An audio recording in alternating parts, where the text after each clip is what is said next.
because the world is evil that we live in. We just watched 3 shooters in the last 7 days take life after life after life in our country. If the Bible doesn't deal with real evil, we can't use it to grow into the people God made us to be.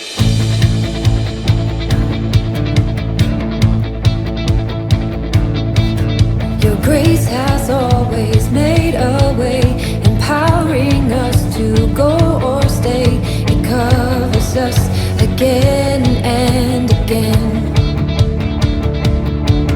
In valleys deep or mountains high, in peace or battle, death or life, it rescues us again and again. It's a very nice little theater. And we saw the new rendition of the movie The Lion King. The Lion King was a cartoon made by Disney when my kids were small, and the music was all written and composed by Elton John. Elton John is one of my favorite rock singers, pop singers, and when my kids saw the movie originally, they fell madly in love with the music. And so I know every song in the score written for the movie The Lion King. Well, Disney has taken on the project of updating all of their old movies with new digitally done scenes. And so when we went last night, we didn't see the cartoon, we saw the new one. And we left going, it was so hard to tell what was real and what wasn't, because it is so exquisitely well done. The Lion King is a fabulous story, and of all of the Disney stories that have been made into movies, I like the Lion King story best because it fits within what we're doing here this year at the meeting place. You see, there's a young cub, lion cub, that gets himself into a bit of a pickle, and his father, the great Lion King, comes to save him. In the process of him saving his son, he dies. And there is a bad, bad lion in the movie. And he comes and he tells the lion cub it's his fault his father died. He tells the lion cub that he is responsible for what he, the bad lion, had actually done because he had murdered the young cub's father. And then he tells the cub in so many words, he doesn't use the word shame, but he basically says to him, you should be so ashamed you should run away. No one's going to understand. No one's going to love you. No one's going to let you be king because you are responsible for your father's death. And the lion cub runs off and ends up living a life utterly outside of the way he was made to live. He eats grubs instead of killing antelope. He plays with little animals that would never be a part of his life. He lays around and does nothing of any consequence. And most importantly, he gives up the position he was born to hold. Shame does that. It causes us to live in a way we were never meant to live, to participate in actions that we were never meant to participate in. And it takes away the original reason God created this unique self. Do you know that God made you utterly, completely, and overwhelmingly unique? That you are precious, beautiful, and completely astounding to the God who fashioned you in his image? That there is nothing about you he doesn't adore?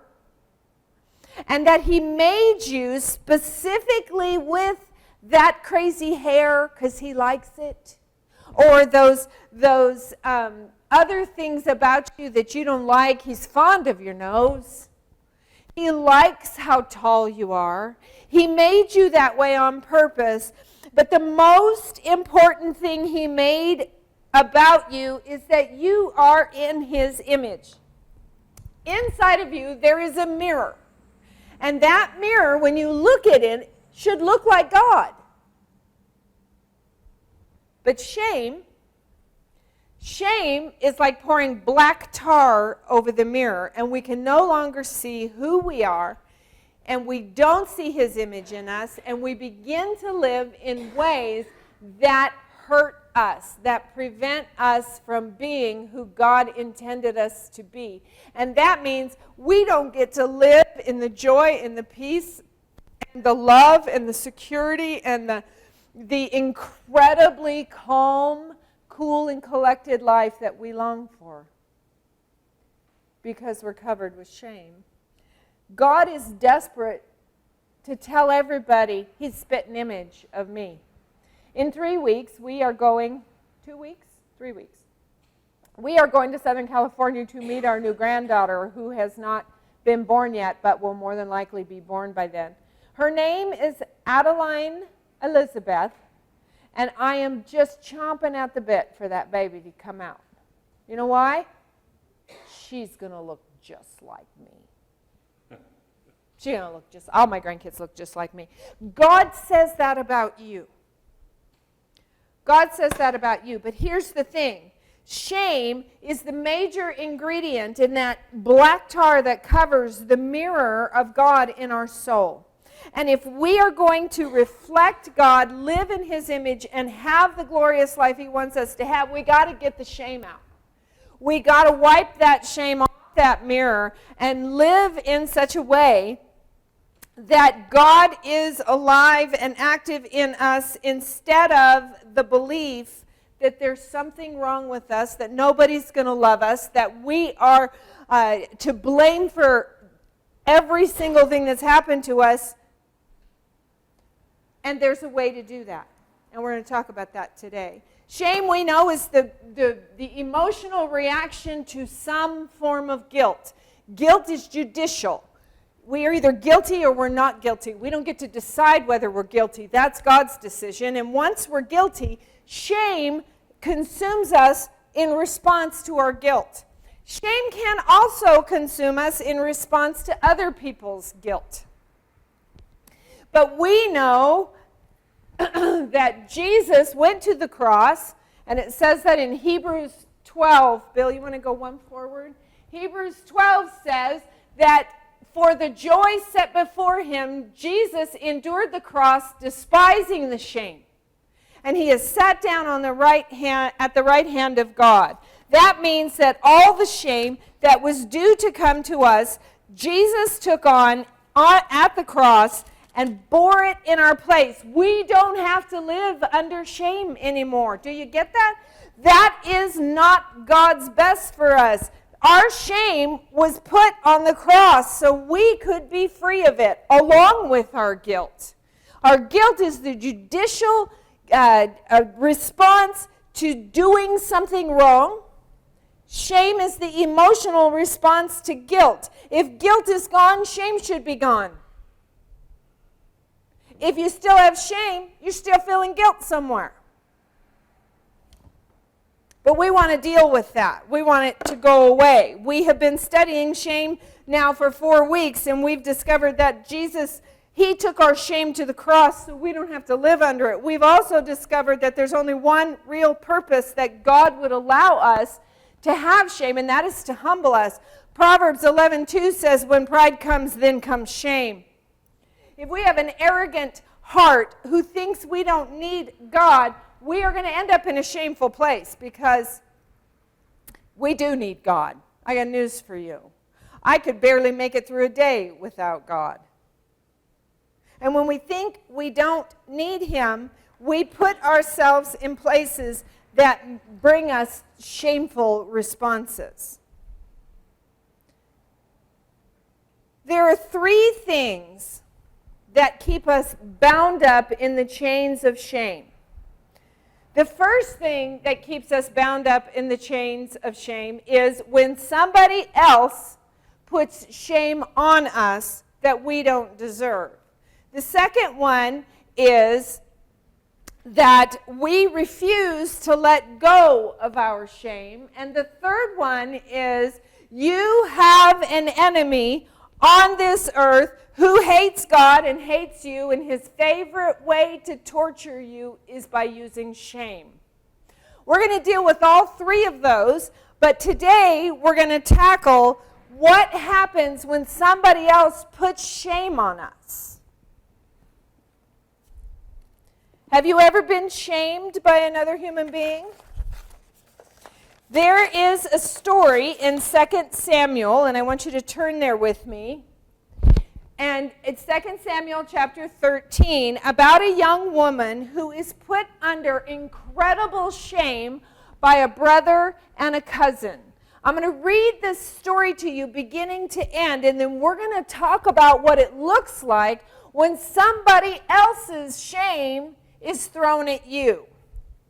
Starting in verse 1 of 2 Samuel 13, it reads like this. Now it was after this that Absalom, the son of David, had a beautiful sister whose name was Tamar. And Amnon, the son of David, loved her. Amnon was so frustrated because of his sister Tamar, that he made himself ill. For she was a virgin, and it seemed hard to Amnon to do anything to her. But Amnon had a friend whose name was Jonadab, and the son of Shimeah, David's brother, and Jonadab was a very shrewd man. He said to him, O son of the king, why are you so depressed morning after morning? Will you not tell me? Then Amnon said to him, I am in love with Tamar, the sister of my brother Absalom. Jonadab said to him, lie down on your bed and pretend to be ill. When your father comes to see you, say to him, please let my sister Tamar come and give me some food to eat, and let her prepare the food in my sight, that I may see it and eat from her hand. So Amnon lay down and pretended to be ill. When the king came to see him, Amnon said to the king, please, let my sister Tamar come and make me a couple of cakes in my sight, that I might eat from her hand. Then David sent to the house for Tamar, saying, go now to your brother Amnon's house and prepare food for him.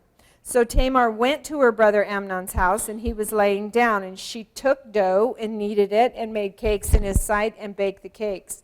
She took the pan and dished them out before him, but he refused to eat. So Amnon said, have everyone go out from me. So everyone went out from him. And Amnon said to Tamar, bring the food into the bedroom, that I might eat from your hand. So Tamar took the cakes which she had made and brought them into the bedroom to her brother Amnon. And when she brought them to him to eat, he took hold of her and said to her, come, lie with me, my sister. But she answered him, no, do not violate me, for such a thing is not done in Israel. Do not do this disgraceful thing. As for me, where could I get rid of my reproach? As for you, you will be like one of the fools in Israel. Now therefore, please speak to the king, for he will not withhold me from you. However, he would not listen to her, since she was stronger. And since he was stronger than her, he violated her and lay with her. Then Amnon hated her with a very great hatred, for the hatred with which he had hated her was greater than the love with which he had loved her. And Amnon said to her, get up and go away. But she said to him, no, because this is wrong, and sending me away is greater than what you have done to me. Yet he would not listen to her. Then he called his young man who attended him and said, throw this woman out of my presence, and lock the door behind her. Now she had a long-sleeved garment for in this matter the virgin daughters of the king dressed themselves in robes. Then his attendant took her out and locked the door behind her. Tamar put ashes on her head and tore her long-sleeved garment which was on her. And she put her hand on her head and went away, crying aloud as she went. Why, oh why, would such a vile story be in the Word of God? Doesn't that just make you want to make a Sunday movie? It's evil. This story is wicked. It is full of wickedness. Full of wickedness. Let me tell you something. The Bible is a very, very real book. If the Bible were full of only saints, how would the sinners know how to change? The Bible has people and stories in it that will make you cock your head and go, really? You did that? And this is one of them. Because the world is evil that we live in. We just watched 3 shooters in the last 7 days take life after life after life in our country. If the Bible doesn't deal with real evil, we can't use it to grow into the people God made us to be. And here we have this vile story of shame. Shame can come to us through the evil actions of somebody else toward us. People can violate us and leave us with the shame they themselves ought to be feeling. Shameful people shame people. This can come to us, violating, can come to us psychologically. Psychological abuse is a vile form of shame throwing that uses words. Phrases like, you are stupid, you're a fat pig, you are never going to amount to anything, I hate you, go away, you're not wanted here. It can come to us, this shame from somebody else, without them ever saying a word and only by their actions. Neglect, not getting the attention you need. No affection, denying somebody care, not providing for someone that you are supposed to provide for, as in the case of a parent. This can come to us, this shame can come in the form of physical abuse. Beatings are always shame-producing. Being slapped in the mouth for opening your mouth and saying something. Being kicked, smacked. My mother was an abuser. She was mentally ill, and one of her favorite things to do was to do this to my ears when she was mad at me. I always thought I was the bad one there. This can come to us by others refusing to accept that you are redeemed and saying your actions before you knew Christ still define who you are after Christ. You get this with gossip when somebody says, have you heard about so-and-so? And they call themselves a Christian.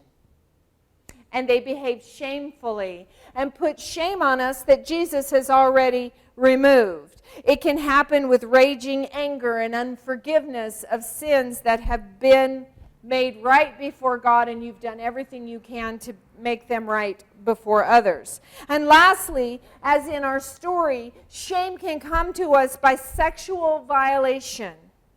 To molest a child, to use your eyes to look at a woman's body.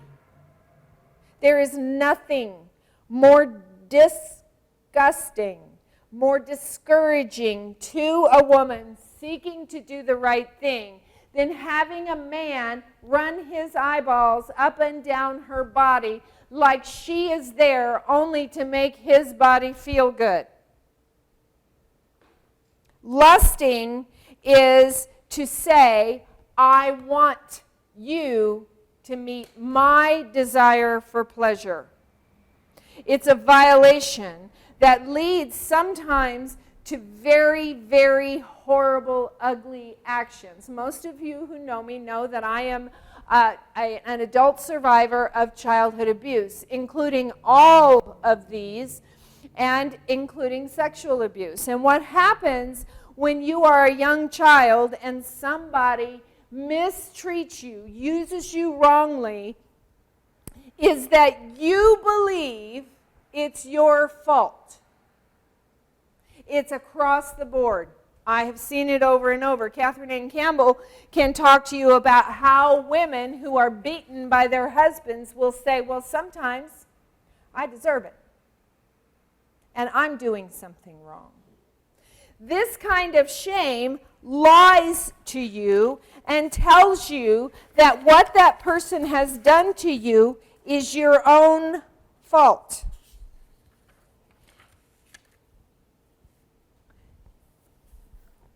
And bottom line, all of the forms of shaming that I described to you leave the person who has been shamed feeling one thing.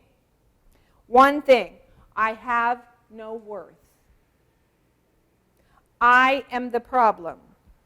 My mother, bless her heart, when she was angry because she had no ability to control her emotions, and her mental illness made her emotions so extreme that they were beyond her ability to handle, she would do things to me that left me sometimes crumpled on the floor. She was a very large woman, and she had a big, strong hand. And sometimes I would end up in a place hiding from her. While I was in that place, what went through my mind is, I'm not worth loving. I'm not worth anything better. It devalues a person as nothing, trash, worthless, and useless. And here in this little story in 2 Samuel 13, we find Tamar. Tamar is described as a virgin, as an obedient girl, as a girl who has a good heart. We're not talking about somebody who's doing something wrong here. Her brother, half-brother, decides that because she's beautiful, he wants her. Now, lest you think that where it says that Amnon, the son of David, loved her, that there was some kind of good, godly affection toward his sister, I need to correct you. This kind of love is the Hebrew word ha'av. That word can mean good, solid love, but it also means evil lust. Amnon did not love Tamar.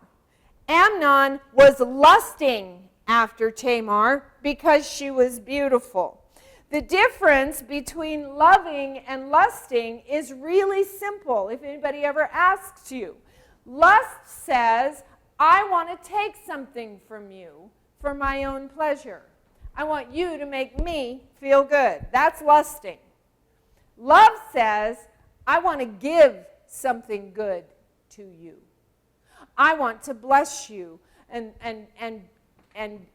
provide for you that which you need. Amnon had one goal with Tamar, and it was sexual. He was so consumed with lust over his half-sisters. Anybody else got the creepies? Okay, it's icky. This story is slimy. And he is so consumed with lust over his half-sister that he and his cousin hatch a plan for him to get her. Somebody be disgusted with me. Somebody look at this and go, dear heavens, that is evil and wrong. And so he sets up a lie in which he gets her to come to his house to serve him, and she does it because she's innocent. She doesn't know what he's going to do. She's not complicit in this. And he tricks her into the bedroom and tries to talk her into participating in his lust. She even tries a really good argument to save her skin and his. You're going to look like a fool, and you're going to shame me. The three words that are used in her description go like this. This is a disgraceful thing. I would not get rid of my reproach. And then he violated her. All three of those words in English translate to the Hebrew word for shame. He shamed her. Don't shame me. Don't put this on me that I have been violated. And he did it anyway. Because lust is like that. It takes at all costs. That's how we get rapists. and molesters. Because lust is so selfish and so demanding that when it is given foothold, it will make us do vile, vile things. After he violated her, he turned on her and hated her. Does that make your head go, what? He turned on her. He used her for her sexual pleasure, and then when he was done, he looked at her and he couldn't stand her anymore. Shamed people shame people. Amnon, in the beginning of our story, was struggling because he knew he shouldn't do what he was planning on doing. It says at the end of verse 2, he made himself ill, for she was a virgin, and it seemed hard to Amnon to do anything to her. He knew what he was doing was wrong. He knew. And after he completed his sin against her, rather than having some issues in his own heart, he turned his shame on her. Somebody in this room has had someone turn their shame on you. Mistreat you and then get mad at you about it. Maybe at work. Somebody does something to you, and then when it comes to the end of their behaviors, they get mad at you about it. Shame blames. Shame blames. And Amnon blamed her so much for his behavior that he told the servant to throw her out the door and lock it. Be a rape victim in that place. She tears her clothes, puts ashes on her head, and cries all the way home. How do we deal with someone who is putting shame on us, who has mistreated us and then got mad at us about it? How do we get free from those things other people say about us? How do we get free from the pain that came when your father beat you, or you were left without food, or you were forgotten when you were supposed to be cared about? How do we get free of the shame we didn't create? You cannot repent for shame you feel when you have done nothing wrong. So how do we get free of that? All of us have had other people put shame on us. All of us have. And unfortunately, I believe we have also shamed other people. We must be able to live free in the image of God, to take the shame that someone else has placed on us and get it off of us. How do we do that? There are 2 steps to getting free from shame other people have placed on you, shameful things done to you. The first one we're going to talk about today, and the second one we're going to talk about next week. The first step to getting free from the shame that comes from an abuse of any kind, whether your parents hated you, maybe they never beat you, you weren't sexually abused, they provided for you, but the words that came out of their mouths were vile and hurtful. Do you know, Scripture says the power of life and death is in the tongue? It does not say it's in the fist. It says it's in the tongue. We do not give enough credit to the words that hit us or that come out of our mouths. We can kill someone's heart with our words alone. We can shame somebody only by what we say to them or about them. This is why I hate gossip so much. Because gossip is a shaming tool that starts with a judgment that I'm not qualified to make and ends with a shame that I'm not qualified to give. Be careful what comes out of your mouth. But we, as people, have often been the receiving end of such things, And we have been crushed by words alone. How do we get free from it? Number one thing you must do when somebody has shamed you is understand that it's not your fault. It is not your fault. Abuse, which T.D. Jakes says is actually abuse. It is the wrong use of another human being. Abuse is to do something to someone that God never intended for them to endure or to experience.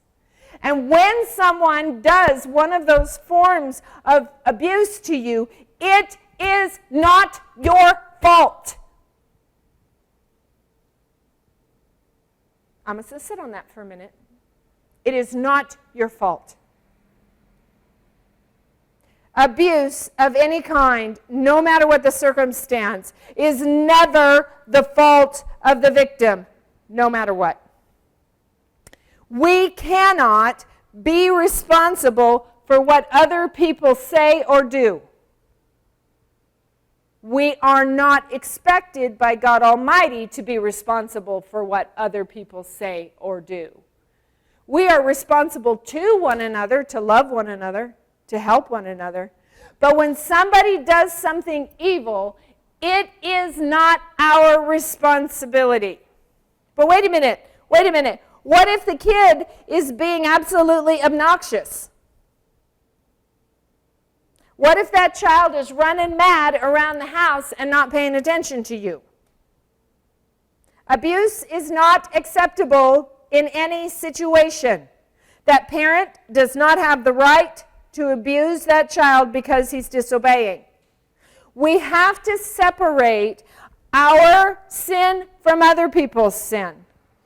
If Tamar had shown up at Amnon's house in a see-through dress with fancy made-up eyes and was batting her eyes at him, her sin would not make it okay for him to sin. My sin does not justify anybody else's sin. Your sin does not justify anybody else's sin. Our sin is our own. Okay, well, how about neglecting somebody? What if that person is impossible to be around? What if they're annoying as all get out? What if they do things that bug you? If you are that parent, it is still your responsibility to do what is right for that child. And abusing them is not okay no matter how they act. Well, what if somebody is being rude to me? Can't I be rude back? I mean, they earned it. No. And when someone is rude to you, it is not your fault. It's their own fault. No one has a right to treat another person shamefully under any circumstance. Any circumstance. I get so agitated when I hear on TV shows or on Facebook or pick your social media about a young woman who has been raped in college, and the standard answer among some people is, how was she dressed? What was she doing with a beer in her hand? As though her dress or what she's got in her hand justifies the violation of her body. Are you kidding me? No. Whether or not she should have been dressed like that or carrying a beer does not make it okay to violate her. No one has a right to violate you, no matter what you've done. So I want you to say to yourself, with every time you have been shamed by somebody else, it's not my fault. Write it on your mirror.